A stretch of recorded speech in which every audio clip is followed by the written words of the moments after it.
when it comes to access to our city. We need development at Sheriff Hall, and we do need it urgently. I understand that the funding for the upgrade is already in place, but can you confirm, has any deal been done to delay or stop this development?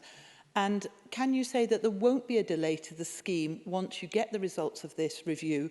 And can you start to give a firm date for when the ground will be broken at Sheriff Hall? Michael Matheson. Presiding Officer, several different issues raised in there. The first is that no, there is no plan to stop this project. It's still one which we are very much committed to. It's £120 million of investment, which forms part of the South East Scotland City Region deal, which we are progressing. The review is looking at the feasibility and desirability to enhance active travel and public transport infrastructure in the actual project itself, and that's what it has a specific focus on. And the need to do that is reflected in the statutory process that has to be undertaken, and that is that where objections are received, and there have been objections, that we have to look to try and address those. If we can't get the objections removed, then it will go to a public local inquiry. That all then determines the actual timescale for delivery of the project. So there's a statutory process that we have to undertake here, and part of that gives the opportunity for those who are landowners, residents and businesses to make objections, and those have to be taken seriously and considered. And that's exactly what's happening at this particular point. And once that statutory process has been completed and concluded, you can then set the time frame for the completion of the project itself. Short supplementary, please, from Christine Graham. Take your advice, certainly, Deputy President. Cabinet Secretary, your colleague, the Finance Secretary, told Parliament yesterday that the delay to the UK Government's budget would of necessity mean the Scottish Government budget for next year would be provisional, and that uncertainty running into billions of pounds. Will the UK budget delay and the knock-on effect of the Scottish Government's budget impact on the timetable for improvements to the Sheriff Hall roundabout, otherwise known to cyclists as the meat blender? Michael Matheson. Presiding Officer, there is serious concern about if there is delays to settling budgets, that it could have an impact on a whole range of projects that are presently being undertaken and are also planned, which is why it's absolutely critical that the UK Government recognise the importance of giving clarity to the Scottish Government in terms of budgetary requirements. Alongside that, we saw in the course of the last week the announcement of a union connectivity review with a desire on the part of the UK Government to start to set project priorities on transport in Scotland, and what appears to be an intention to almost cut part of our capital spending allocation so that it can be reprioritised to the areas that they see as being a priority. The type of what we can see power grab that has become we've become accustomed to from the UK Government, but one that could, the type of approach that could have an impact on the very project that Christine Graham has made reference to, that Michelle Ballantyne says is critical to the Edinburgh economy, the type of short-sightedness we have come to be used to from the UK Government in these matters. Question number 4, Johann Lamont. Thank you. To ask the Scottish Government what discussions it has had with transport operators in Glasgow regarding compliance with the wearing of face coverings on public transport. Excuse me, Miss Lamont. We're now on question 4. Question 3 is over, so can we please stop shouting across the chamber? Miss Lamont, if you would start again. Sorry about that. It's usually me that's getting a row for shouting, so it's nice being a different side of the matter. Anyway, to ask the Scottish Government what discussions it's had with transport operators in Glasgow regarding compliance with the wearing of face coverings on public transport. Michael Matheson. Transport Scotland is in regular dialogue with transport operators who have been reminded, as per Scottish Government guidance, that they are expected to consider displaying prominent signage highlighting that face coverings must be worn, and also that their staff may inquire if a passenger is not wearing a face covering and remind them of their legal obligation to do so unless they are exempt. Transport Scotland officials continue to monitor, in conjunction with operators, levels of compliance with the legislation. Guidance and legislation remains under review. Johann Lamont. Thank you. In recent weeks, there have been several reports regarding the significant number of people not wearing a mask in buses. Just last week, First Bus contacted every school in Glasgow over concerns about the significant number of pupils flouting the rules, a situation which, quote, is putting drivers' lives at risk. Given this concern, will the Minister himself directly make a commitment to engage with transport operators in Glasgow, Police Scotland, Glasgow City Council and all the relevant agencies to ensure enough support is in place to protect drivers in operating safely and to ensure that all passengers are aware of and cooperate with the national guidance? Michael Matheson. Presiding Officer, Joanne Lamont raises an important issue, and I recognise the concerns which she has expressed, which is why we have regular dialogue with transport operators to make sure that they are reinforcing the message around the need to wear face coverings. The member raises a specific issue around school pupils. This was an issue which was identified a number of weeks ago when the schools returned after the summer term. And at that particular point, we took proactive action in engaging directly with local authorities to make sure that they were communicating the need for face coverings to be worn by school pupils when they were on public transport. Alongside that, at particular locations, for example, we have worked with British Transport Police and Police Scotland to make sure that there are officers at key hubs encouraging school pupils to make sure that they have face coverings. But what I can assure the member is that we will continue to engage with local authorities to make sure that they're getting that message across as effectively as possible to parents and to the school pupils themselves. And we'll continue to look at what further measures we can take in order to make sure that we encourage people to wear face coverings when they're on public transport, not only for their own protection, but critically also for those who work on our public transport system. Excuse me, Ms Crowell-Hamilton, there's a bit of a loud discussion going on here at the back. If you want to carry it on, could you go elsewhere?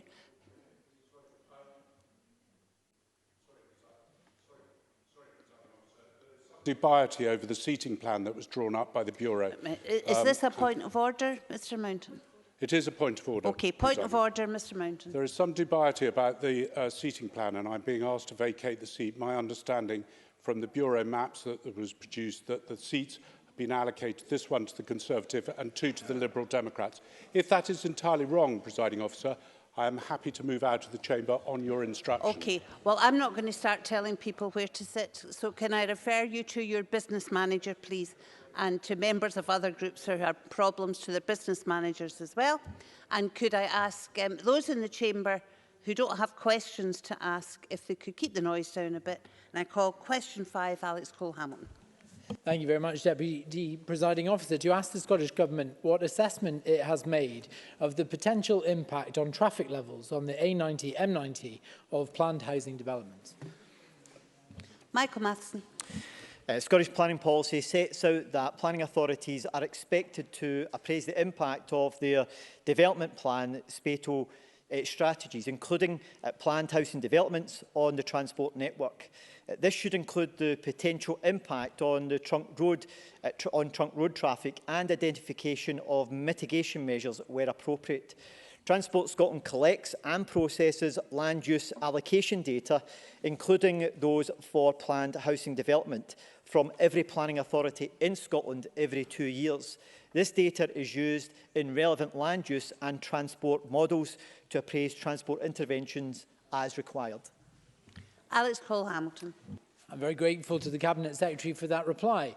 Last week, a developer unveiled a new master plan for Echlin in Queensferry. This involves 1,000 new homes, as well as new supermarkets, shops and restaurants. It's a massive development. However, without changes to the A90 access at Queensferry, the key road in and out of the town will have to run through the middle of this new estate and right past the new primary school. The Scottish Government has previously refused my request to consider reopening the old Forth Road Bridge A90 slip roads. However, with this massive new plan, this change has become critical. So will he agree to meet with me and local councillors to ensure that we can get a solution that works for this growing part of my constituency? Michael Matheson. Well, first of all, I should reassure the member that as it stands at the present moment, before the planning application can be considered in detail, there will be a need for a full transport assessment to be undertaken as part of that planning process. My understanding is for this particular development that the planning assessment is to consider several key areas which would all have an impact on the existing local road network and also on the M90. at the Queensferry crossing area. What I can assure the member is that once that transport assessment has been completed, it will be considered by Transport Scotland officials. And following that assessment, they'll be in a position where they can identify what mitigation measures would need to be put in place. So what I'd say to the member is that there is an assessment process that needs to be undertaken in relation to transport, and once that assessment has been completed, we'll be in a better position to understand what appropriate mitigation measures need to be put in place. Quick supplementary, please, from Mark Ruskell. One significant way to reduce traffic levels on the M90 would be to extend the Edinburgh tram line to Fife. But the regional spatial strategy does identify that councils and developers will not have the funds to be able to put a project like that forward and successfully to complete it. What kind of commitment can the government give to funding projects that have been identified by the spatial strategy for the region? Michael Matheson. Well, the member correctly identifies a project of this nature would be a matter for the local authorities to consider taking forward, and at the present moment they've made no representation to myself in relation to a project of that nature. However, it would be one which we'd be happy to engage with them on if that was their intentions, but it is one that they would have to fund through their own existing funding structure. Question number 6, Sandra White. To ask the Scottish Government whether it will provide an update on the enforcement of the pavement and double parking provisions in the Transport Scotland Act 2019. Michael Matheson. The Transport Scotland Act 2019 is a multi-topic act with an extensive number of statutory instruments needed to implement the various parts. Progress in each part of the Act, including the parking prohibitions, is dependent on parliamentary timescales and priorities, which have been affected by the current COVID-19 outbreak and EU exit preparations. Given these factors and the fact that the work on the secondary legislation programme is in an early stage, we are currently unable to give a precise date as to when the pavement and double parking prohibitions will come into force. However, I will ensure that Parliament is kept up to date on these matters. Sandra White. I thank the Cabinet Secretary for his reply and also the very detailed reply to the letter correspondence which I sent him.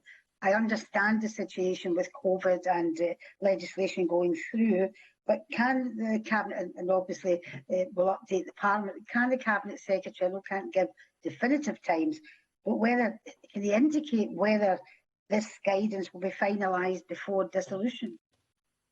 Michael Matheson. Presiding Officer, implementation planning for the parking provisions in the Act were paused, as I mentioned, during the course of the pandemic. That work has now restarted, so I want to reassure the member that it is a priority. We try to make progress with that, and officials are currently developing an updated timeline for the secondary legislation and the consultation requirements for the implementation of the parking provisions within the Act, and I can assure the member is kept up to speed with that. Alongside that, my officials have also engaged extensively with stakeholders, including local authorities, on the development of the parking standards guidance, which will underpin the parking provisions. So I will ensure that we make progress with this as quickly as we can, and I'll certainly make sure that the member is kept up to date with the timelines around the provisions within the Act. Number 7, John Scott. Thank you, Presiding Officer. To ask the Scottish Government what plans it has to improve road connectivity in South Ayrshire. Michael Matheson. This Government recognises the importance of a connected, safe, resilient and high-quality strategic transport network for South Ayrshire. Since 2007, we've invested £75 million in the maintenance of the A77, £50 million on the A78 and are spending £29 million on building the Maybole bypass. Good progress is being made on the construction of the bypass, which will provide benefits for the residents of Maybole, as well as improving connections to the port of Loch Ryan. Any further enhancements to either the A77 or the A78 is a matter for consideration as part of the STPR2 process. John Scott. I thank the Cabinet Secretary for his answer. However, he will be aware that both the Dutch House roundabout and the Whitlets roundabout were identified as pinch points in the Strategic Transport Review number 2. You will also be aware of the need for the dualling of the A77 between the Whitlets and Holmeston roundabout, which was identified in the first Strategic Projects Review in 2008. To date, no action has been taken on upgrading these roundabouts or during the A77. So will the Cabinet Secretary give a commitment to these projects that will now indeed be taken forward? I'd appreciate a quick answer, Cabinet Secretary Michael Matheson. I can certainly give the member a commitment that we will consider these issues as part of the STPR2 process, as has been identified in the initial appraisal which was published a number of months ago for the South West of Scotland. Question number 8, Colin Smith. Thank you, Presiding Officer. To ask the Scottish Government what action it is taking to make the transport system more affordable and accessible for people living in poverty. Michael Matheson. The National Transport Strategy, which underpins our investment in these areas, sets reducing inequalities as a key priority and states that everyone in Scotland will share in the benefits of modern and accessible transport system. The first annual National Transport Strategy Delivery Plan will be published by the end of this year, setting out our actions to deliver the strategy's priorities. In 2019, there were 1.4 million people with national concessionary travel cards in Scotland. We are progressing a review of concessionary travel on all public transport to those under the age of 26 and have begun the necessary preparatory work to deliver a national concessionary travel scheme for free bus travel for under 19s. Colin Smith. Thank you, Presiding Officer. This year's Challenge Poverty Week takes place against the backdrop of COVID-19, but even before the pandemic we saw a rising tide of poverty, and a key cause was high costs with transport in particular, which is often unaffordable for people on low incomes. So can the Cabinet Secretary tell us what the new timescale is for the introduction of free bus travel for people under the age of 19? And will he listen to the calls from Poverty Alliance to urgently extend this to all under 25s who are hardest hit at the moment by unemployment, and also those on universal credit, to loosen the grip of poverty on their lives? Michael Matheson. Presiding Officer, I can assure the member that as part of the review that we are undertaking on the present concessionary schemes is that tackling child poverty is a key element that is being considered as part of that assessment, and I expect that work to be completed by the end of this year. Given that work was also paused during the course of the pandemic on preparations around the concessionary travel for under 19s, that work is now restarted and we are looking to identify the time frame for its delivery going forward. But I can assure the member that tackling poverty, and in particular young people who experience poverty and the difficulty that can cause for them associated with the cost of transport, that's a central part of the factor we're considering as part of the review work that's already been undertaken. That concludes portfolio questions. Apologies to those that I wasn't able to take the supplementaries, and we'll move on to the next item of business.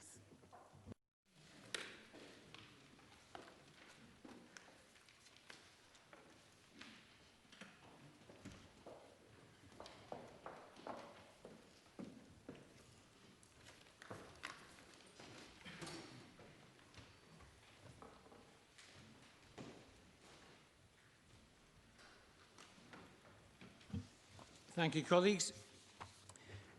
Now, our next item of business is a statement by the First Minister, Nicola Sturgeon, on COVID-19. The First Minister will take questions at the end of her statement. I would encourage all members who wish to ask a question to press their request to speak buttons. And I call on the First Minister. Presiding Officer, I will update the Chamber today on the current position in relation to COVID. I'll give an assessment of the current course of the pandemic, propose difficult but important temporary measures to stem the increase in cases, set out how we will support businesses affected by them, and update the Chamber on the longer-term work we are doing to further improve our ability to live with COVID. In all of this, I will be very frank about the challenges we face and the difficult balances we must try to strike. None of this is easy. I am acutely aware that in every decision we take, lives and jobs are at stake, and I want to assure not just the Chamber but the country that none of these decisions are taken lightly. First, though, let me give a summary of the daily statistics that were published a short time ago. Since yesterday, an additional 1,054 cases have been confirmed. That represents 13% of people newly tested and takes the total number of cases to 34,760. A total of 319 patients are currently in hospital with confirmed COVID. That is an increase of 57 since yesterday. And 28 people are in intensive care, which is an increase of 3 since yesterday. I regret to also report that one further death has been registered of a patient who had been confirmed as having the virus, and the total number of deaths in Scotland under that measurement is now 2,533. National Records of Scotland, though, has also published its weekly update today that includes cases where COVID is a suspected or contributory cause of death. Today's update shows that by last Sunday, the total number of registered deaths linked to COVID was 4,276. 20 of those deaths were registered last week. That is the highest weekly number of deaths since late June. Every single one of these deaths represents the loss of an irreplaceable individual, and again, I want to send my condolences to all those who are currently grieving. These figures illustrate the rising challenge we again face from this virus. That challenge is also set out starkly in an evidence paper published today by the Scottish Government's senior clinical advisers, the Chief Medical Officer, the Chief Nursing Officer and the National Clinical Director. It assesses our current situation in relation to COVID, and it explains, as I will try to do in this statement, why we must introduce additional measures to control the virus, why it is urgent that we act now, and why we have decided upon the specific actions that I am setting out today. Before I come on to that, though, let me emphasise some of the more positive elements of our current position, because it is important, I think, for the morale of all of us, that we don't forget that progress has been made. It might not feel this way, but the situation now is better than it was in March. We are benefiting from the sacrifices made over the summer. By driving the virus to very low levels then, we have helped to ensure that even after several weeks of increases, the estimated total number of cases is currently just 13% of the peak level back in March. Cases are rising, but not as quickly as they were then. In addition, and most importantly of all, we now have Test and Protect teams across the country who are doing exceptional work. Test and Protect is now bearing a lot of the strain of controlling the virus. And of course, we understand more now about how to reduce the risk of transmission by meeting outdoors rather than indoors if possible, wearing face coverings, cleaning our hands thoroughly and keeping our distance from people in other households. So while there are significant restrictions still in place and they are hard and painful, we are living much more freely now than in the spring and early summer. And we are determined, if at all possible, that this will continue. So I want to be clear, we are not going back into lockdown today. We are not closing schools, colleges or universities. We are not halting the remobilisation of the NHS for non-COVID care, and we are not asking people to stay at home. So while the measures I announced today will feel like a backward step, and in many respects I know they are in the interest of protecting our progress overall. It is by taking tough but necessary action now that we hope to avoid even tougher action in future. Let me turn now in more detail to the state of the virus. The need for action is highlighted by the daily figures I reported a moment ago, but more fundamentally in the evidence paper published today. It's worth remembering that when I updated Parliament just over 2 weeks ago, the average number of new cases being reported each day was 285. That was up from 102 3 weeks previously. Now we are reporting an average of 788 new cases each day. In addition, I can report that in the 7 days up to Monday, the number of people in hospital with COVID increased by almost 80%. And the number of people who died with COVID last week was the highest for 14 weeks. In fact, there was the same number of deaths in the last week alone as in the whole of the previous month. The increase in the numbers of people in hospital with and sadly dying from COVID reflect the rise we are now seeing in new cases amongst older age groups. In the second half of September, cases were rising most rapidly in the younger age groups, but in the past week, cases in people over 80 years old increased by 60%, and cases in the 60 to 79-year-old age group more than doubled. And we're seeing geographic as well as demographic spread. Without a doubt, and by some distance, the highest levels of infection are across the Central Belt. We are particularly concerned about Greater Glasgow and Clyde, Lanarkshire, Ayrshire and Arran, Lothian and Forth Valley, and that will be reflected in what I say later. But that should not obscure the fact that numbers are rising across the country.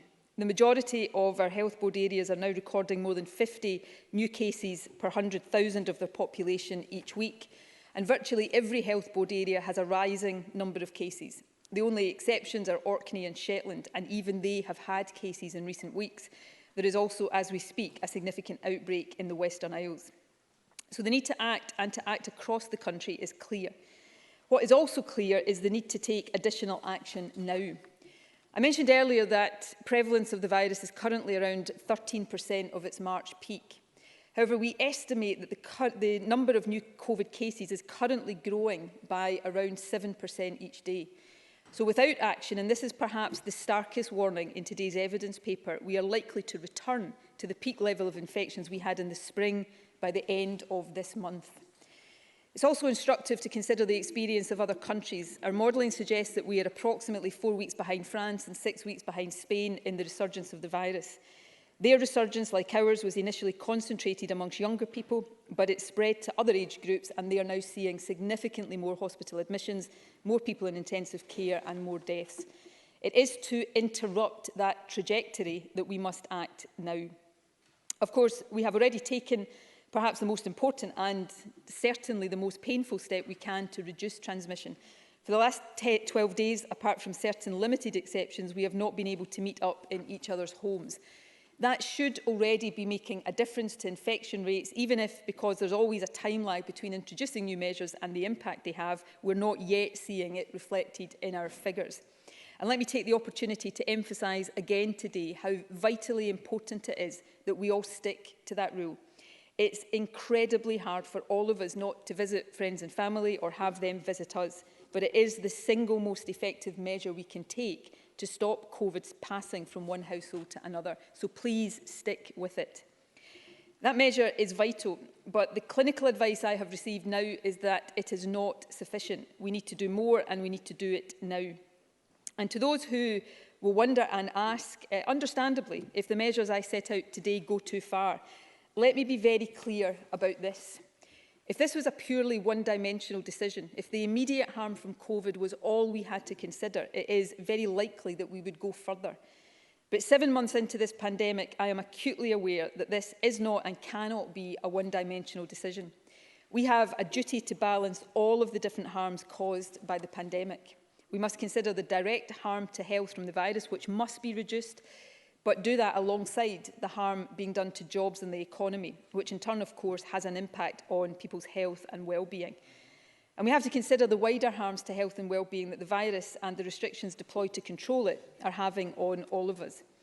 For all of these reasons, we are applying a far more targeted approach than we did in March, one which reduces opportunities for the virus to spread while keeping businesses and other activities as open as possible. And we are not recommending that people who shielded over the summer should return to staying completely indoors. We know how damaging that is to your well-being, but we do recommend that you take extra care, especially if you live in the Central Belt. You can now access information about infection levels in your local neighbourhood on the Public Health Scotland website. Let me now set out the additional measures that we are proposing. The measures on hospitality are intended to be in force for 16 days, from this Friday at 6 p.m. to Sunday the 25th of October inclusive. In other words, across the next 2 weeks and 3 weekends. So firstly, with the exception of the 5 health board areas I will talk about shortly, pubs, bars, restaurants and cafes will be able to operate indoors on the following very restricted basis only. During the day from 6 a.m. to 6 p.m. for the service of food and non-alcoholic drinks only. Hotel restaurants will be able to operate beyond 6 p.m, but only for residents and without alcohol. The reason we are not closing indoor hospitality completely is that we know the benefits in terms of reducing loneliness and isolation, of giving people, particularly those who live alone, somewhere they can meet a friend for a coffee and a chat. But the restrictions will be strictly applied, and all the current regulations and the limits on meeting a maximum of 6 people from 2 households in indoor public places will still apply.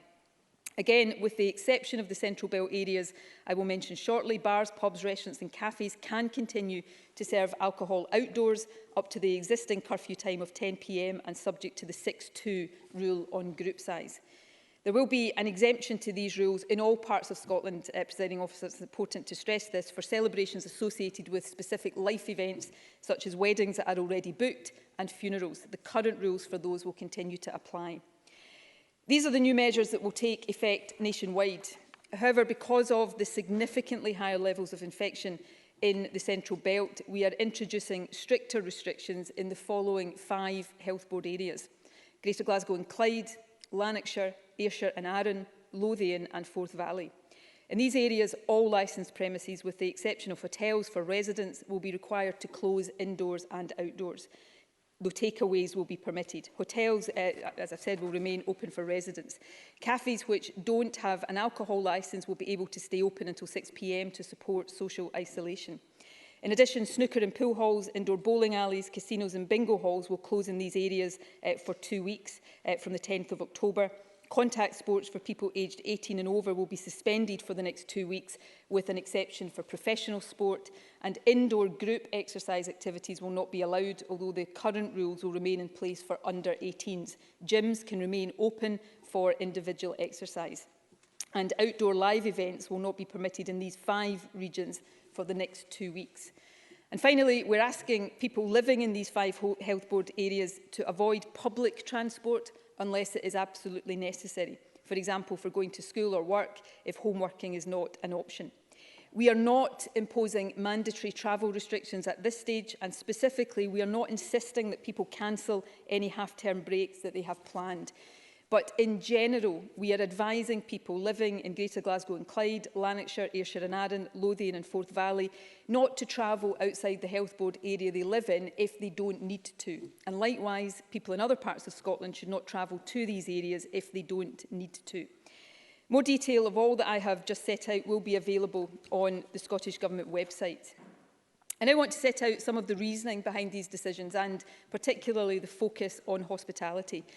I know that the vast majority of pubs, bars and restaurants have worked exceptionally hard over the past few months to ensure the safety of their staff and customers, and I'm deeply grateful to them for that, and I know how tough these, albeit temporary restrictions are for the hospitality sector. But the evidence paper published today sets out why these settings present a particular risk. The R number seems to have risen above 1 approximately 3 weeks after the hospitality sector opened up, and we know that more than 1/5 of people contacted by Test and Protect report having visited a hospitality setting. It doesn't absolutely mean that is where they got the virus, but it does show that these settings pose a particular risk of transmitting the virus. And that makes sense from what we know about how the virus is spread. Indoor environments where different households from different age groups can mix inevitably present a risk of transmission. That risk can be increased in some hospitality premises if good ventilation is difficult and if it is hard to control the movement of people. And of course, the presence of alcohol can affect people's willingness to physically distance. For all of these reasons, significantly restricting licensed premises for 16 days temporarily removes one of the key opportunities the virus has to jump from household to household. Of course, we have already restricted the other of those, which is transmission within our own homes. And this is an essential part of our efforts to get the R number back below 1. It's also worth noting that many other countries are right now introducing restrictions on hospitality, no doubt for the same reasons. Ireland, France, Germany and Belgium have announced a variety of different measures over the past few days. I mentioned earlier that one of the things we are trying to do is balance the public health harm caused by COVID with wider economic and social harms. I know that the measures we are proposing today, although they are temporary, will have a significant impact on many businesses, and I am sorry for that. But since the government is placing an obligation on businesses, we also have an obligation to help them financially. So I can announce today that we are making available immediately an additional £40 million to support businesses that will be affected by these measures over the next 2 weeks. We will work with the affected sectors, obviously, especially hospitality, in the coming days to ensure that this money provides the most help to those who most need it and that it gets to them as quickly as possible. For the rest of this month, businesses can also still use the UK Government's Job Retention Scheme, the furlough scheme. However, that now requires a significant contribution from employers. So one of the things we will discuss with businesses in relation to our own support package is how we can mitigate some or all of that contribution. As I have indicated, our intention is that these additional measures will be in place for just over 2 weeks, incorporating 3 weekends. From 6 p.m. on Friday for hospitality to Sunday the 25th of October. Of course, we will keep the situation under review between now and then and keep Parliament updated. But we hope that the restrictions already in place and those I have announced today will stem the increase in new cases. But I can't stress enough that that fundamentally is down to all of us. The more we comply with all of the restrictions and all of the advice, the more effective they will be. It's also important, because we do want these measures to be temporary, that we use the next 2 weeks to prepare, protect and prevent, to further strengthen our resilience and our ability to live alongside this virus. So I can confirm that we will also, over the next period, take the following steps.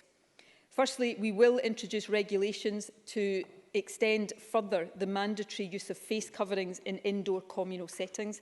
This will include, for example, staff canteens and corridors in workplaces. We will take action to strengthen compliance with the different strands of the facts advice, focusing particularly on areas where we know from our own research that compliance is not yet high enough, for example, the need to self-isolate.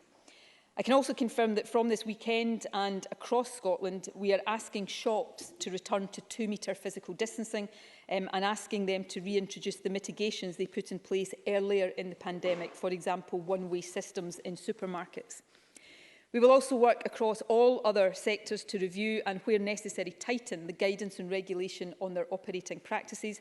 And in addition, over the next 2 weeks, we will be conducting a further review of our testing strategy, setting out the further steps we will take to expand capacity, which is already well underway, and build resilience, and also the further steps we will take to extend testing to more people and more groups of people in our society without symptoms. And lastly, we will finalise a strategic framework setting out the different levels of intervention which can be adopted in future, either locally or across Scotland, depending on how the virus is spreading. We very much hope to align this broad framework with those being considered by other UK nations, although of course each nation will take its own decisions on implementation. We will, subject of course to Parliament's agreement, put this strategic framework to a debate and vote in Parliament in the week after the October recess. Presiding Officer, I am well aware that the measures I have outlined today are disruptive to many businesses, obviously especially hospitality businesses, and they will be unwelcome to many people across the country. But although they are significant, as they need to be to make an impact, they do not represent a lockdown. In fact, they are designed to reduce the likelihood of a future lockdown. We're not requiring people to stay inside all day as we were earlier in the year. Schools will stay open, learning will continue in our universities and colleges, shops will continue to trade, businesses like manufacturing and construction will continue. And these new restrictions are intended to last for 16 days. They are intended to be short, sharp action to arrest a worrying increase in infection. Although they are temporary, though, they are needed. Without them, there is a very real risk, Presiding Officer, that the virus will run out of control by the end of this month. But with them, we hope to slow down its spread, and that will help us keep schools and businesses, including hospitality businesses, open over the winter. And fundamentally, it will also save lives.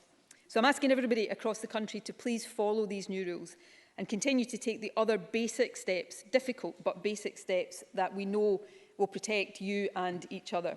Please do not visit each other's homes for now. Work from home if you can. Download the Protect Scotland app if you can and haven't already done so. And of course, remember facts. Face coverings, avoid crowded places, clean hands and hard surfaces, 2-metre distancing, and self-isolate and get tested if you have symptoms. Sticking to all of this isn't easy, and after 7 long months, it is harder than it has ever been. But it is essential. It is the best way to look out for each other, and now more than ever, we all need that spirit of love and solidarity that has served us so well. And hard though it is to believe it right now, all the hard sacrifices we are making will hasten the brighter days that do lie ahead. The pandemic will pass, so let's do all we can to help each other through it. Let's stick with it, and above all, let's stick together. And my thanks again to everybody across the country for everything you are doing. Thank you very much, First Minister. The First Minister will now take questions. Ruth Davidson. Thank you, and I thank the First Minister for advance notice of her statement. When the First Minister stood here 15 days ago to reintroduce national restrictions for the first time since lockdown had started to be lifted, I said that the Scottish public were steeling themselves for a long, hard winter.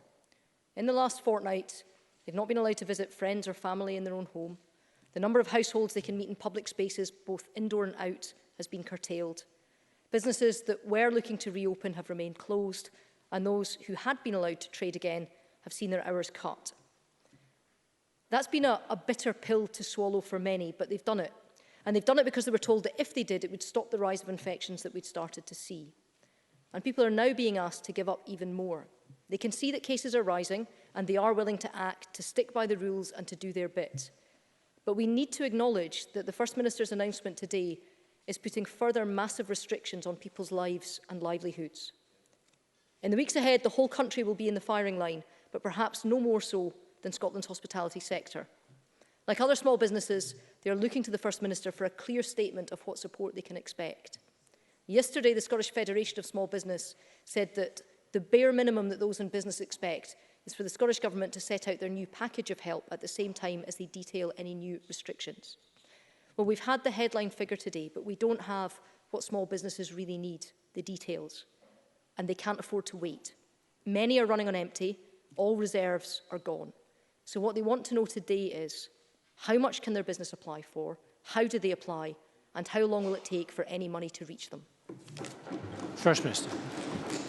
These are all perfectly legitimate points and questions. Can I say, I know how tough this is for people, you know, I am aware of that in every single decision I take. I'm very aware of the fact that these are horrendously difficult decisions to take, but that is as nothing compared to how difficult it is to live with the consequences of them. And there is not a moment of any day that is not very much in my mind. On hospitality, the other thing I would say before I come on to hospitality and businesses is we see a rising tide of infections across the UK, across Europe, across the world. This is still an accelerating global pandemic. This is very difficult, and it feels incredibly difficult for people right now.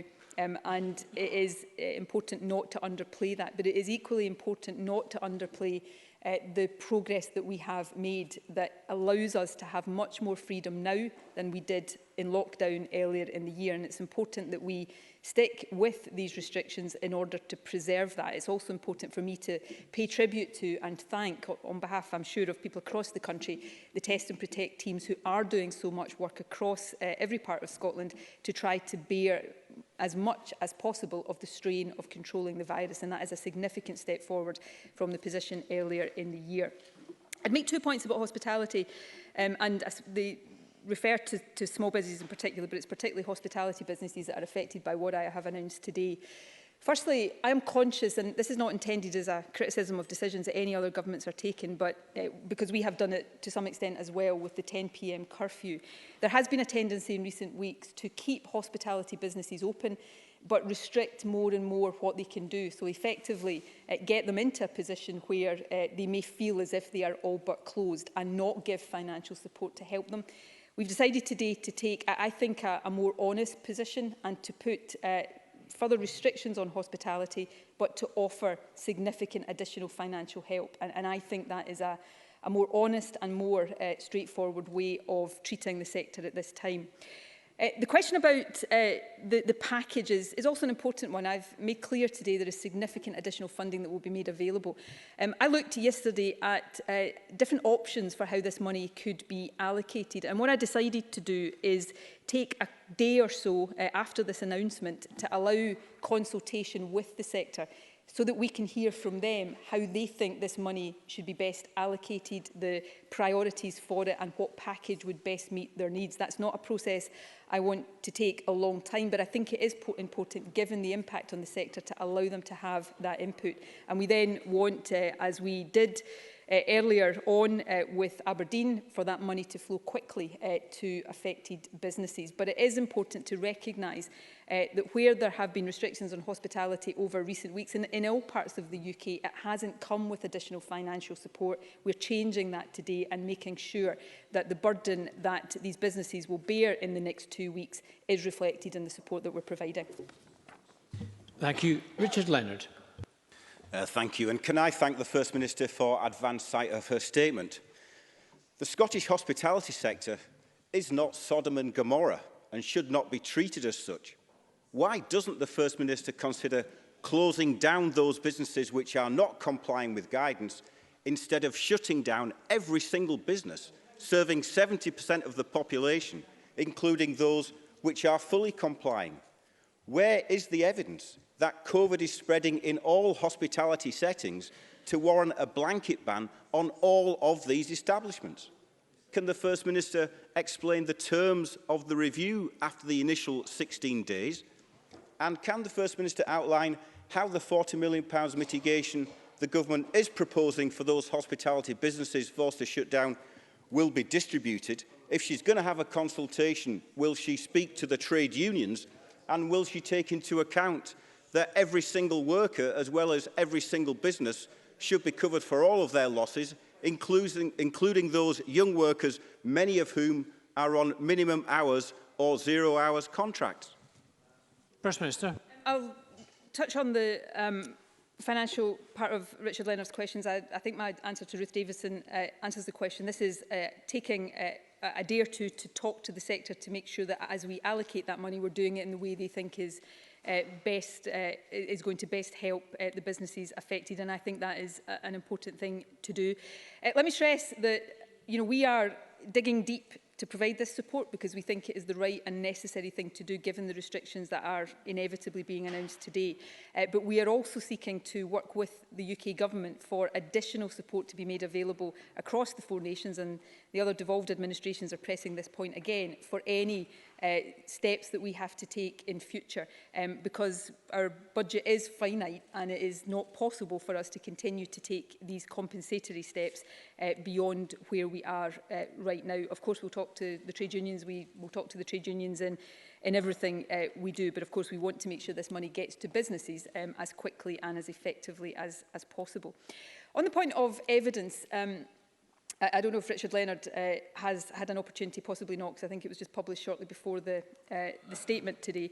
The evidence paper that has been prepared and published from the Chief Medical Officer, the Chief Nursing Officer and the National Clinical Director looks at the evidence that we are putting forward for the focus of these restrictions. This is not hospitality's fault. Nobody is pointing the finger of blame. It is not. 2 things I think it's important to point out.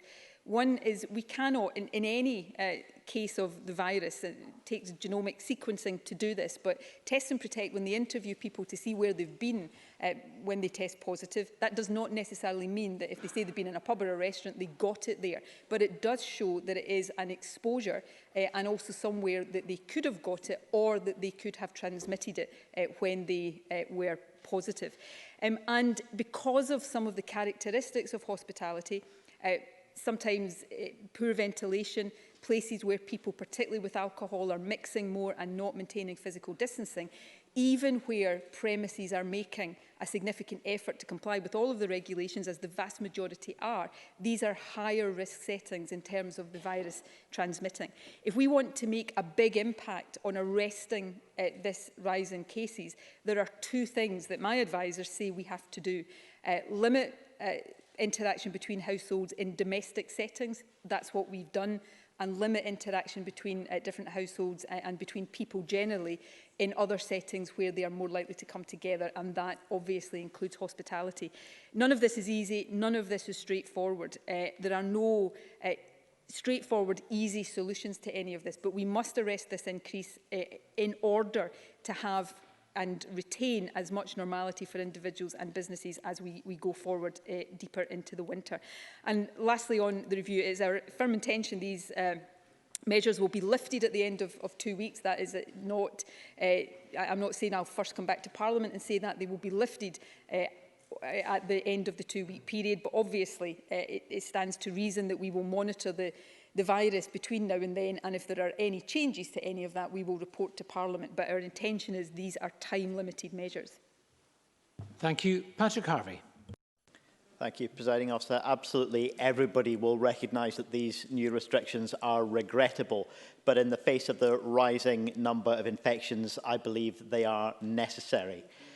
The situation, though, does reinforce the need for continued support for people's incomes, for workers' incomes, not just business owners. The job support scheme is clearly not a sufficiently flexible replacement for furlough, given the need for local and national measures to meet Scotland's particular circumstances. So I would endorse the call on the First Minister to ensure that the £40 million that she's just announced is not only available for business owners, but does support the incomes of the employees in hospitality businesses whose incomes will be affected. I want to note as well the success that people around the world have seen from the country of New Zealand by showing strong leadership which I think we should follow. They have achieved for the second time elimination of community circulation of this virus. They're now able to lift restrictions because they were imposed quickly and clearly enough to drive down infections. This is a lesson that we and other countries should take seriously. I welcome also the review of testing the First Minister has announced. This, as the First Minister knows, has been an issue that Greens have persistently raised with the Scottish Government, and we're all aware of the shortcomings of the UK testing systems. So can the First Minister tell us more about the work being done to build capacity in NHS Scotland to conduct that testing?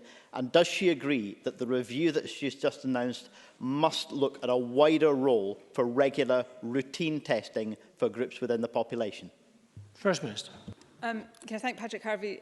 Let me address each of these points. Firstly, on support for workers as opposed to just support for businesses. I absolutely agree. I specifically said in my statement that one of the things we want to talk to businesses about ensuring that our financial package can help with is the contribution that businesses now have to make to the job retention scheme, which is greater than it was in weeks gone by.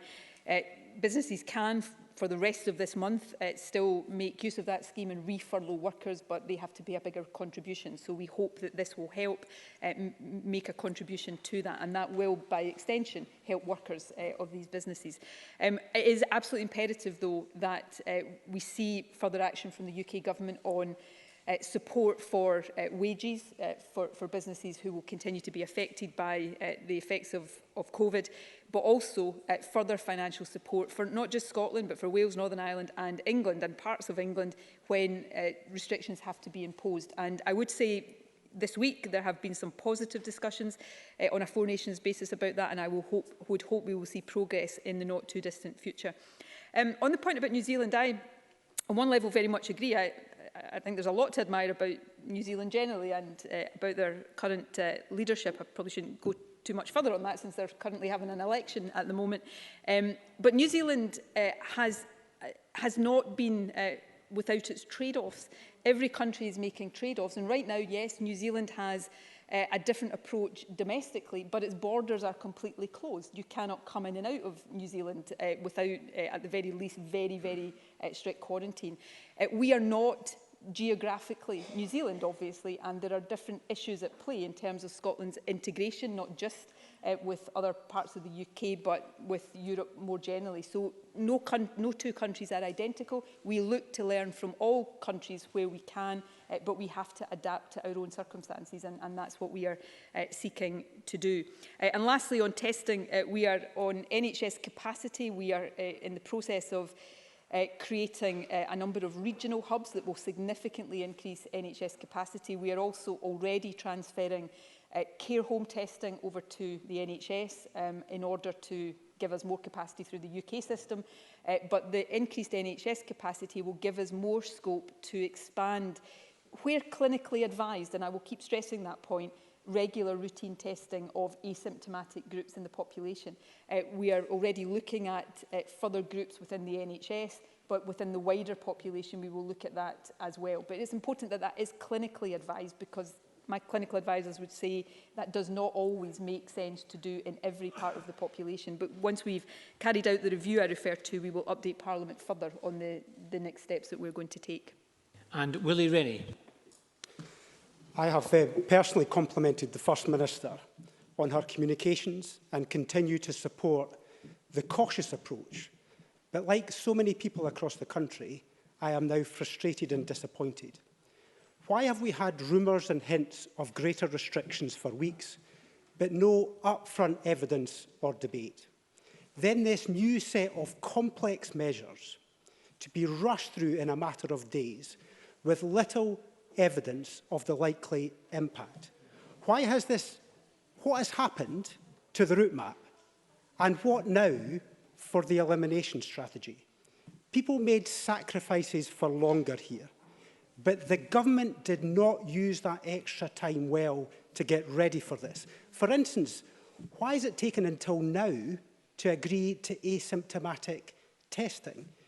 To many people, this no longer feels like a strategy, but a series of knee-jerk reactions.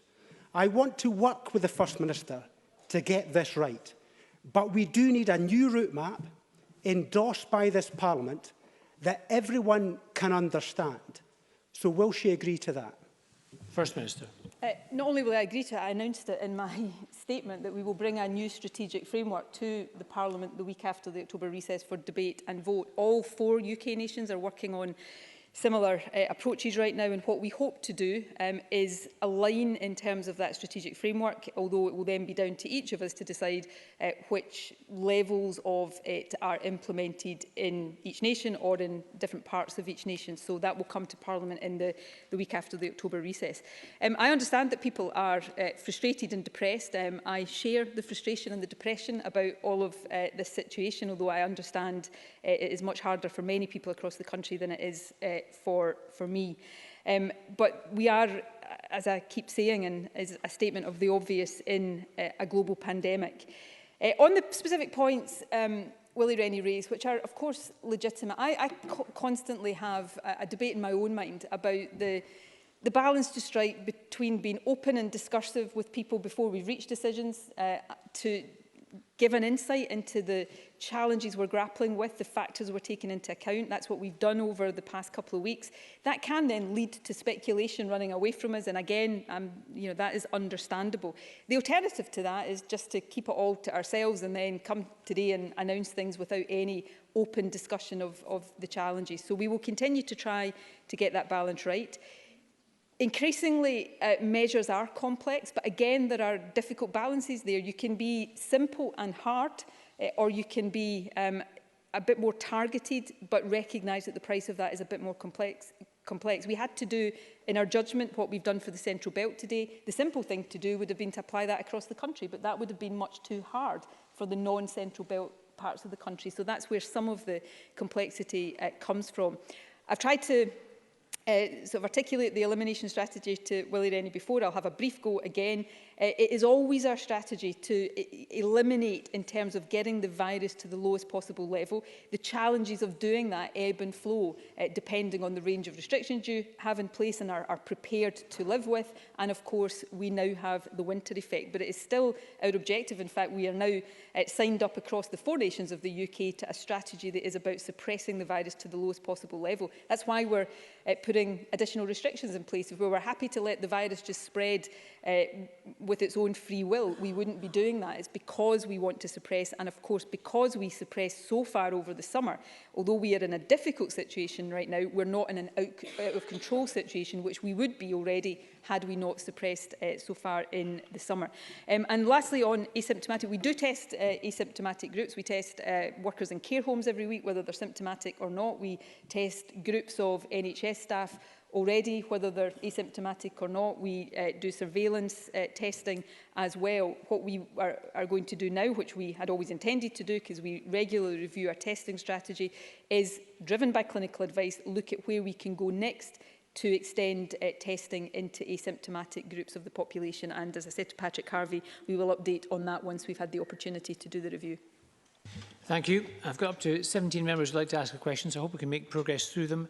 Annabel Ewing to be followed by Donald Cameron. Annabel Ewing. Thank you, Presiding Officer. First Minister, the evidence paper published by the Chief Medical Officer today makes a compelling case for action, and today's case numbers show, sadly, that there is indeed a need to act urgently. Is the First Minister therefore content that the package of measures she has announced today go far enough with a view to seeking to bring the virus under control? And I would just mention in this regard, by way of context, that for example, it was announced this afternoon that in Brussels, all pubs and all cafes are to close completely for 1 month. Minister. Annabel Ewan is absolutely right in what she has said about Brussels. The Republic of Ireland earlier this week effectively decided to close hospitality, certainly indoors in all parts of the Republic. I think in Dublin they're also closed outdoors. So we are not out of step. Many countries are having to take these really difficult decisions, and I think it is better to be firm in taking them and to take them early to try to arrest the spread of the virus than to wait longer and find that it is much more difficult to do.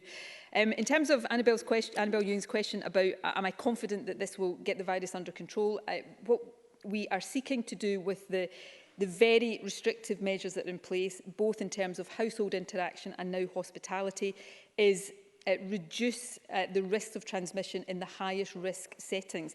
And that is very much about arresting the growth in cases and starting to bring them back under control.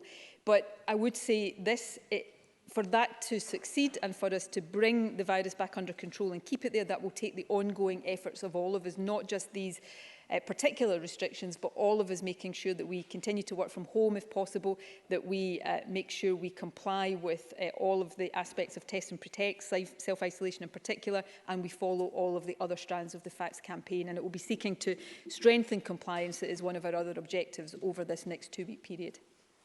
Donald Cameron, to be followed by Kenneth Gibson. Thank you.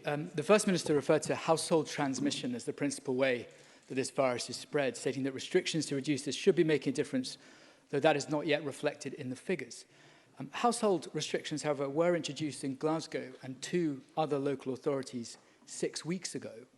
Given that time frame, is the First Minister able to comment on whether those household restrictions are effective? First Minister. What the public health experts who advise the government tell us is, yes, there is evidence, they think, of those measures being effective. There is evidence that what those measures that have been in place longer in these west of Scotland areas have done is blunt the increase in cases. The data is, what they will also say, is complicated, particularly in Greater Glasgow and Clyde, because of the large student outbreak that we've seen in recent weeks. So they do believe that there is that effect there. It is just not easy to see in the overall data because of the different factors that are in play there. I understand, I'll be corrected if this hasn't yet been set up or confirmed, that the Chief Medical Officer and the National Clinical Director will offer some briefing to party leaders or their representatives later on, and I know they would be very happy to go into some of the detail about the data if that is of interest to members. Kenneth Gibson, followed by Jackie Bailey. Thank you, Presiding Officer. The First Minister has already mentioned a number of countries that have been looked at in terms of hospitality. I'm just wondering, given the varying rates of COVID-19 and the way it's being distributed, the way it's growing in some countries a lot faster than others, the spread of it. I'm just wondering what else can be learned from other countries and how we can tackle this particular pandemic, and if there are any countries in particular that the First Minister feels we should be looking at. First Minister. We look at a range of different countries across Europe and further afield. And I think there are things we can learn from many countries, but all countries are having their serious challenges with this. New Zealand's already been mentioned, I think, and we have tried to learn in terms of that real focus in driving the virus down to the lowest possible level, but the circumstances there in terms of geography in particular are very different to ours. We've looked at some of the actions that have been taken in some European countries over recent times to try to limit the spread. I think, if I'm being frank, again, without criticising any other government in any other country, because, my goodness, we're all struggling with this, one of the lessons I would draw just now looking at France and Spain is perhaps there wasn't action quickly enough to try to do some of the things that we're talking about here to bring the spread there more under control. Of course, I don't know all of the detail of what these countries are doing. So we try to look for the positive things and also the things to avoid. But it's a global situation. It is still accelerating in most parts of the world. All countries are struggling with it, and I think we all have to continue to learn from each other as best we can. Jackie Bailey, to be followed by David Torrance. Contact tracing is critical to preventing the spread of COVID-19. 2 cases reported to me this week. One tested positive for COVID-19. 5 days later, he had not been contacted. The other was in direct contact with someone who tested positive in a car for at least an hour. A week later, he had not been contacted to self-isolate. The latest data tells us that a third of people are not being contact traced within 48 hours, and of course my constituents waited longer. If people don't know, they don't self-isolate, and so the virus spreads. Can I ask the First Minister, in the case of one health board, they recruited contact tracers on the basis of 7 cases a day. On Monday, they dealt with 130 positive cases. So isn't it the case that not enough contact tracers have been recruited to cope with the existing demand? So how many more contact tracers will be in place by the end of the month when restrictions are lifted? First Minister. No, it's not the case. We have resources in place across health boards. We also have the National Contact Tracing Centre that assists health boards, and we will continue to expand that resource as and when we need it. I've already set out many times what we did in terms of creating the pool within health boards and then replacing that with permanent recruits along the way, but that pool is there in health boards. And can I say to Jackie Bailey, if any member, or actually say to all members, if any member has been contacted by constituents who say that they believe they should have been contacted by Test and Protect and haven't been, don't wait to tell us that, get in touch so that we can follow that up straight away. Well, good, I'll make sure it's followed up. We have got expert Test and Protect teams across the country. And actually, what we are finding is that, and people can go because it's publicly available information and compare it, contrast it across different parts of the UK. Our Test and Protect teams, from a minute a positive case goes into the case management system, we are seeing more than 90% of index cases and contacts successfully traced and followed up. And that is very positive. Of course, there will be difficulties in some cases, and sometimes there will be errors made. That no system is absolutely infallible, but Test and Protect is working really well, and I think it deserves our credit and gratitude. There are issues in terms of which actually have improved, and we continue to work with the UK Government to make sure that the time from somebody being tested to the result going into the case management system is as short as possible, and that the turnaround times continue to improve. But Test and Protect is doing a great job, and I really do think they deserve our support and our thanks. David Torrance, to be followed by Jamie Green. Thank you, Presiding Officer. Self-isolation can be incredibly tough, but it is essential to reduce the spread of coronavirus and ultimately save lives. However, people should not have to make a choice between self-isolating and supporting themselves financially.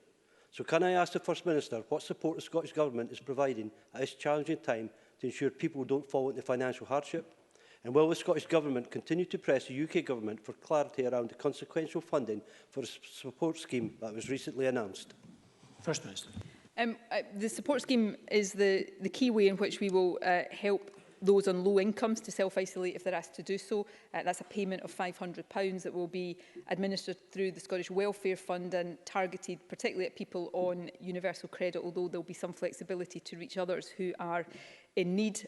We are also working with local authorities to make sure that when anybody is given advice to self-isolate, there is a proactive contact made with them in order that even if they don't need financial help, if they need help with having food or medicines delivered, then that can be provided. It is essential that if we are asking people to do the very difficult thing of isolating for 14 days, then they have the help that is needed. And yes, we do continue to pursue with the UK Government the consequential funding for the support scheme.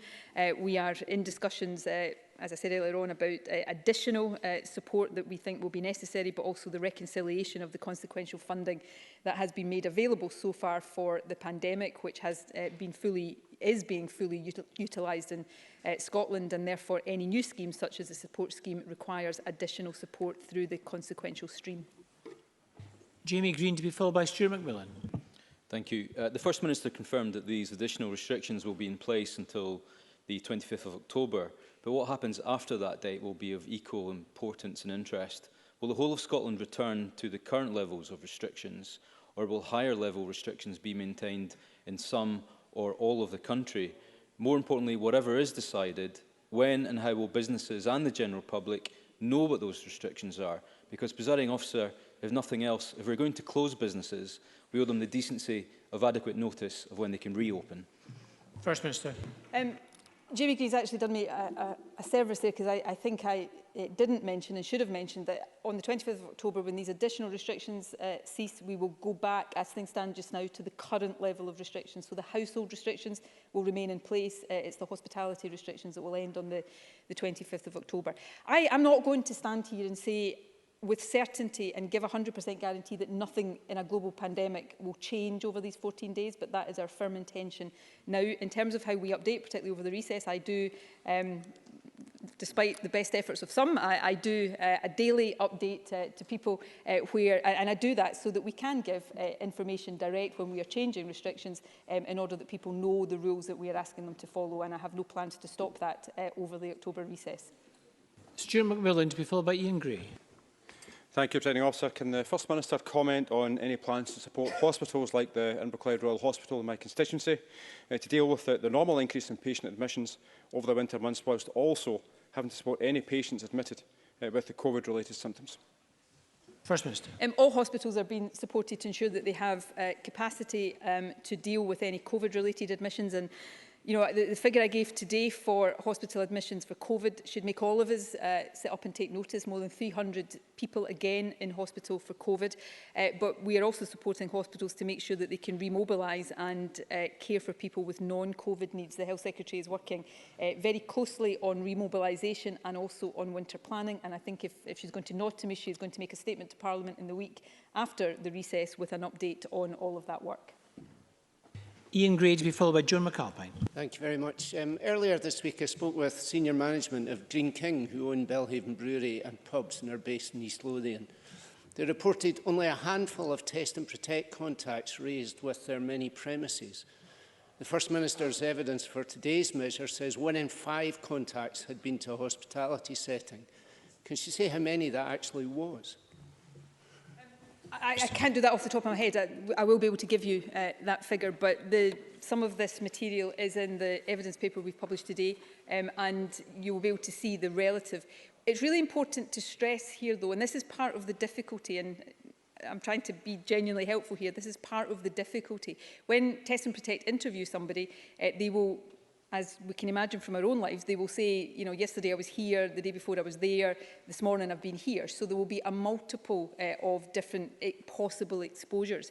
It's not the case that because somebody has been in a pub, we assume they necessarily got it in a pub. It is both a possible exposure, but it also shows, given the percentages involved who mention being in hospitality settings, that that is a place where people, if they have it without knowing it, are at risk of transmitting it. But I will see if we can get the actual figures for Ian Gray later on. I apologise, I don't have them at the front of my mind right now.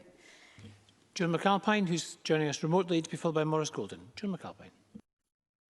Thank you. This week I met the Scottish Hospitality Group, who employ thousands of people in my constituency and beyond. The businessmen argued that well-run hospitality was safer than household socialising. So can I ask First Minister if the clinical research published supports that?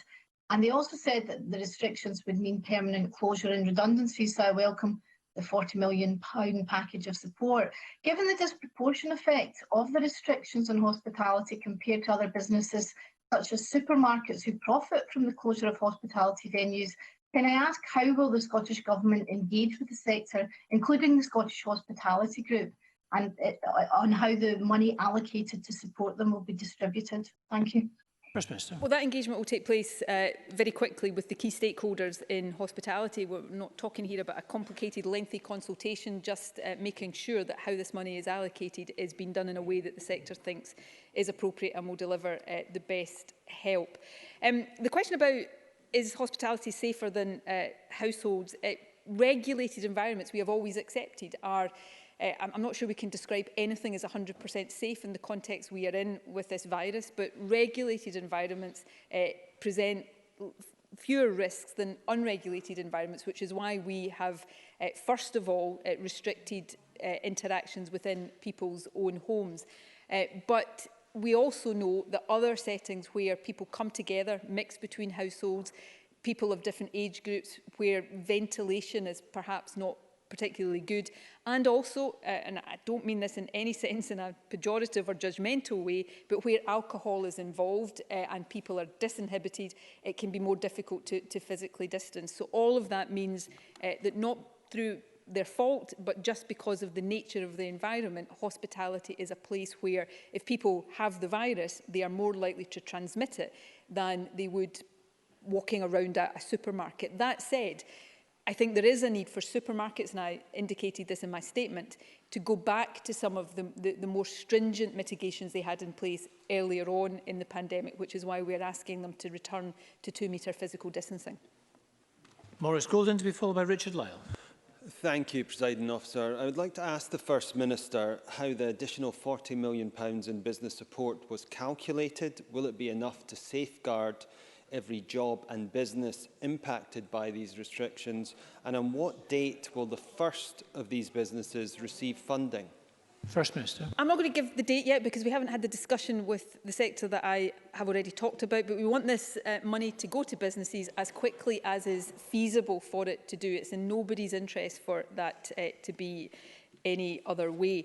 In terms of how it was calculated, we have obviously made some assessments of the numbers of hospitality businesses, the kind of restrictions, the remainder of furlough, and tried to make an assessment of that. I'll be brutally honest, though, it is also to some extent limited by the availability of funding in the Scottish Government, which is why I hope the member and his colleagues will join with us in making the case to the UK Government for the need for greater consequentials to allow us to do more. But we do believe this will significantly help hospitality businesses, given that this is a temporary measure. Obviously, if it was, and I do not intend it and hope it will not be extended beyond that, we would need to look again. But this is a fund that is intended to mitigate losses over a 2-week period. Richard Lyle, to be followed by Colin Smith. Thank you, Presiding Officer. The First Minister has always been clear. The Government would seek a balance between protecting health and the wider costs of lockdown to the economy and people's lives. We're facing the most difficult decision point yet. If we want to settle and suppress this virus ahead of winter, can the First Minister outline the rationale and the scientific basis driving the Scottish Government's decision set out in her statement today? First Minister. The rationale and the basis for it is set out in the evidence paper I've spoken about. I've also tried to summarise that in the remarks I've made today. One of the difficult things, and it's something I've had to learn over these past few months because I'm not a scientist, I'm not a public health expert, is that in any of these decisions, science only takes you so far because you know, I think we all as decision makers strive for the situation where science will make the decisions for us. It can't. It basically tells us how the virus spreads, where it is most likely to spread, what you can do to mitigate it, and then we have to make difficult decisions on the basis of that. And there are limited things we can do to try to stop it spreading. The most important thing is we do all of them, and that is down to all of us as individuals, as well as the burden that is being borne by some businesses across the country. The good news is if we do all of these things, because we know this from the summer, we can suppress the virus, and that is the challenge for us, albeit in more difficult circumstances because we're not in strict lockdown. The weather and the winter challenges will be different, but we have other things to bring to bear, like test and protect. So if we all do what we are being asked to do, and test and protect does the rest for us, then we can bring this virus back under control. I am as certain as it's possible to be in a global pandemic of that. Colin Smith, to be followed by Mike Rumbles. Thank you, Presiding Officer. The First Minister said she's providing additional funding to support businesses affected by today's measures, not least hospitality and tourism, which face decimation. But does the First Minister understand that even before today, there were many businesses already crippled because of existing restrictions preventing them opening, such as outdoor residential education, soft play centres and many more? So what support will they get as a result of the announcements today? And how far will the £40 million go? Will it, for example, include gym instructors who will no longer be able to provide classes? First Minister. I don't underestimate the impact of any of these restrictions. Can I remind people, and in saying this, I'm not trying to minimise the impact, but it is important to remind people that, you know, for gyms, for example, we're talking about a 2-week period, but this fund is there to mitigate, as far as it can, losses that are resulting from the measures that we have announced today. So, of course, that will include any business that is affected by the measures that we have announced today. I'm acutely aware of the The impact across other sectors that are not affected by what we've announced today, but continue to be affected by previous decisions. We are trying to make the available funding we have go as far as possible, but it is finite, and I keep making that point because it is a statement of fact, and I hope members across the chamber, regardless of politics, regardless of affiliations, will get behind us as we make the case to the UK Government that significant additional financial support is needed for many sectors across the economy. Mike Rumbles, to be followed by Maureen Watt. Without saying so, the First Minister believes that it is the consumption of alcohol indoors in hospitality settings which is a major cause of the virus spread. Could she publish the evidence that has led her to that conclusion? But also, why do cafes, pubs and restaurants have to close completely for 16 days if, for instance, they voluntarily accepted a ban on alcohol and concentrated on food and soft drinks instead, while cafes that don't have a licence and sell food and soft drinks ordinarily can remain open? It doesn't seem to me to be logical or make sense. So could the First Minister consider giving cafes, pubs and restaurants that option to remain open if they so choose, as long as they remove alcohol? First Minister. They will have that option outside of the Central Belt. We have to take tougher measures in the Central Belt because this is also about limiting the volume of people coming together, and that is why we are going further in the Central Belt than we are elsewhere. I'm not trying to make, trust me, I'm not trying to make judgmental statements about alcohol here, but some of this, people say, and I totally understand it, I demand it all the time of the government's clinical advisors, say, give us the evidence of this. You get to a point where some of this is just common sense. We all know that in certain circumstances, complying with certain restrictions is more difficult. And well, Mike Rumbles is saying there is a lot of evidence. We're publishing a lot of it today. We publish evidence. Scientists across the world are publishing evidence on this all of the time. I'm not saying evidence isn't important. It's crucially important. I'm making the obvious point that there are some matters on which we also have to apply our common sense. You know, at the heart of this is an infectious virus, and we know how it transmits. And therefore, actually, we know how to try to stop it transmitting, and we know the circumstances in which it is more difficult than in others to do that. So evidence is important. We are publishing as much of that as we can, but ultimately, sometimes we all have to apply a bit of the good old-fashioned common sense as well, and that is what we are trying to get the balance around as right as possible. Maureen Watt, to be followed by Annie Wells. Maureen Watt. Thank you, Presiding Officer. We've heard that the UK and Scottish governments are considering move to a levels-based approach which could be applied nationally or regionally. Does the First Minister agree that one way to solve the financial problems could be that moving to specific levels of restriction triggers support from the Treasury? And would she urge the UK government to look at this approach? First Minister. Yes, I would. It's a very sensible way of looking at it, and the good news is that is the discussion that is currently underway. It's still at a reasonably early stage, but it is quite positive just now on a Four Nations basis. A sort of aligned strategic framework where financial support is triggered depending on which level of that you are at, although it would be for the governments in each of the Four Nations to decide what levels all or part of each of our countries was at any particular time. If we had a levels, and I'm not preempting the one we will put to Parliament because there's discussion still to be had on that, but if you look at Ireland's just now, they've got, I think, a 5-level system. We would be, as they are just now, probably around level 3 of that. So that's the kind of approach we're working on across the Four Nations, and I hope, as I said earlier on, Parliament will be able to debate that early after the recess. Thank you. Annie Wells, to be followed by John Mason. Annie Wells. In your statement, First Minister, you say that people in the 5 Central Belt health boards should not travel outside the health board area. However, many people across the country will not be aware of what constitutes the health board that they are living in. So what advice will the Scottish Government be giving people on the territorial extent of the health board that they are living in and where they can and cannot travel to? And can the First Minister also set out how preventing travel between health boards will be enforced?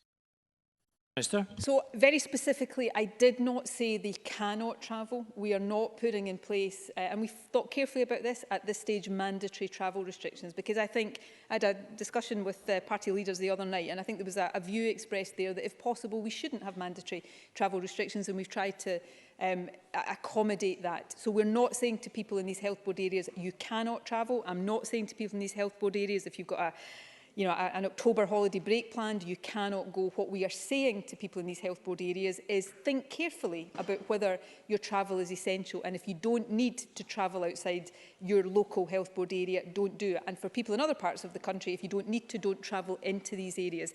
There's always challenges with saying to people, stay in your local authority area or stay in your health board area, because none of us, sort of have in our heads the exact geographical boundaries. What we will do is put on the Scottish Government website advice with postcodes and maps of these areas so that people can look at that. The first time we did that very successfully was when we had local restrictions in place in Gretna and Annan, and that worked well, and we will seek to do the same to give people that guidance that they will be looking for. John Mason, to be followed by Joanne Lamond. Thank you. My experience has been attending churches around the country that they have been very strict about adhering to the guidelines. I think that's true of other faith groups as well.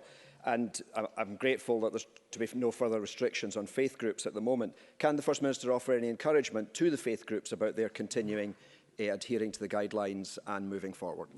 First Minister. I am very pleased that we have not had to impose any further restrictions or reimpose restrictions on worship and faith. I think it's really important that we try not to do that. I'm going to be candid though, it is one of the things that we had to consider for the Central Belt over the last few days, and I've decided not to do that. So my appeal to faith groups is to do as I know they are doing right now, is to be very rigorous in the application of the guidance in their places of worship, to make sure that the risks that are undoubtedly there when people come together in any setting are minimised as far as possible. And if that happens, then I am very hopeful and, let me say, very keen that as we go through the different stages of this pandemic, we don't have to impose further restrictions on faith and worship. Joanne Lamont, to be followed by John Scott. Thank you. I don't know who was responsible for the kite flying and briefing over the last few weeks, but they should be ashamed of themselves, whoever they are, given the impact on those who are already fearful for their futures, and I trust the First Minister will sort these people out. Many people will immediately be without work, and because of the nature of their contracts will be left with little or no income right now. What Scottish Government support is in place directly to help those workers now, many of whom on the minimum wage and with little or no job security have been seeking to implement ever-changing rules, and their reward has been a blanket ban? And can I ask, what will success look like, given that in Glasgow, for example, this close down coincides with schools being on holiday, and surely it will therefore be difficult to see accurately what has caused change, if there is any? First Minister. Can I say first of all to Joanne Lamont that the people she is inviting me to sort out, I guess from the people she's referring to are advisors to me in the government that right now are working round the clock to try to help this country through a pandemic. I will certainly not sort them out. I will continue to be deeply grateful for every single thing they are doing right now. That's a disgraceful thing, frankly, to ask of me. On the issue of discussing openly the things that we are contemplating, no, I won't stop doing that, because I think it is important, albeit I recognise the risks and the downsides in it, that we are as open as possible with people across the country, not just about what we are having to consider, but about the difficult balances we are trying to strike. I think people are capable of understanding that. This is really difficult for everybody, but the more I think they can get an insight into the decision-making process and the challenges that are involved in that, then the better people are able to understand. And the better people are able to understand, then the better I think we can persuade them to comply with the very difficult things we are asking them to do. And John Scott. Thank you, Presiding Officer. And while I may have missed it in our statement, can I ask the First Minister to tell Parliament if these new regulations will have any impact on the current regulations about key relatives visiting those in care and nursing homes, particularly in Ayrshire? And if there is new guidance to be issued on visiting, when will it be published? First Minister. Can I thank John Scott for that question? Just before, Joanne Lamont, when I sat down from a sedentary position, it reminded me that I hadn't addressed part of her question. She said, what are we going to do for workers? I've addressed that question in terms of the financial support we're making available to previous members. But can I remind her that the people she has just invited me to sort out are also workers, and perhaps that would be good to bear in mind. John Scott raises a very important question. We hope that the current state of the virus doesn't have an impact on the advances we are seeking to make in terms of visiting to patients in hospitals and, crucially, to residents in care homes. In fact, just as it is about keeping schools open, keeping as many businesses open as possible, part of the reason for taking these restrictions to stem the spread of the virus is to protect the ability to keep moving forward and getting much more normality into the ability of people to visit their relatives in care homes. That is something that is really important to us, and it's something that the Health Secretary is taking extremely seriously. Thank you very much, and that concludes the First Minister's statement. Can I just encourage members, as they're leaving, to be careful, to observe social distancing when leaving the chamber, and perhaps particularly when going down the steps into the garden lobby. I could also encourage members to wipe down their seats. If they're changing seats with another colleague who's coming in, there are restricted numbers in the chamber at the moment, so please wipe down your seats if another member is taking your place. Thank you. A short pause before we move on to the statement from Mr Swinney. Short pause.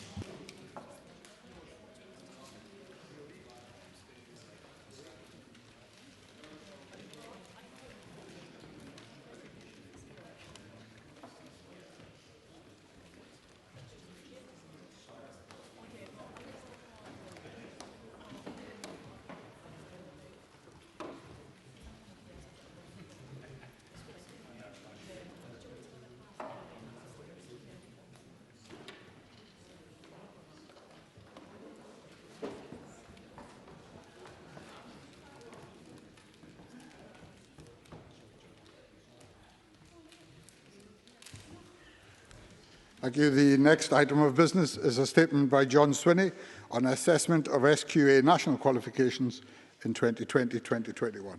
The Cabinet Secretary will take questions at the end of his statement, and so there should be no interventions or interruptions.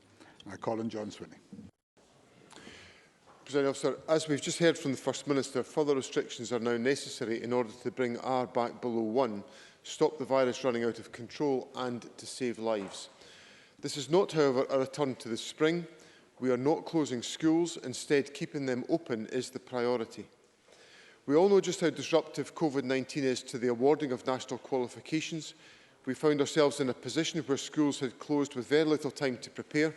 Coursework was either incomplete or inaccessible, and of course the exams could not go ahead.